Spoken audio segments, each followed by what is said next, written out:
भगवान ने कुत्ते को बनाया और कहा, पूरे दिन अपने घर के दरवाजे के पास बैठो और जो भी आए या गुजरे उस पर भौंकना।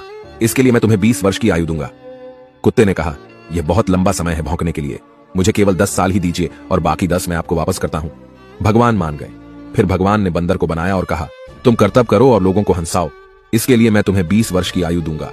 बंदर ने कहा, 20 वर्षों तक कर्तव्य करना, क्या मैं 10 वर्ष वापस कर दूं जैसे कुत्ते ने किए? भगवान मान गए। इसके बाद भगवान ने गाय को बनाया और कहा, तुम्हें हर दिन किसान के साथ खेत में जाना है, उसका हाथ बटाना है और किसान के परिवार को दूध देना है, इसके लिए मैं तुम्हें 60 वर्ष की आयु दूंगा। गाय ने कहा, 60 वर्षों के लिए यह कठिन जीवन है, मुझे 20 वर्ष ही दीजिए और बाकी 40 मैं आपको वापस करती हूं। और भगवान फिर मान गए।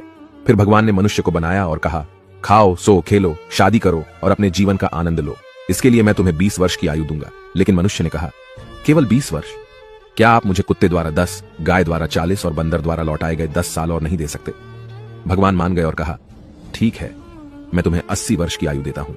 इसलिए हम पहले 20 वर्ष में खाते, सोते, खेलते और आनंद लेते हैं। अगले 40 वर्षों में हम अपने परिवार को सपोर्ट करने के लिए सूरज में मेहनत करते हैं। अगले 10 वर्षों में हम अपने पोते पोतियों के मनोरंजन के लिए बंदर की तरह कर्तव्य करते हैं और आखिरी 10 वर्षों में हम बरामदे में बैठकर सभी पर चिल्लाते हैं। यही मानव जीवन है। ऐसी और कहानियों से सीखने के लिए जेनिथ अपलिफ्ट को फॉलो करें।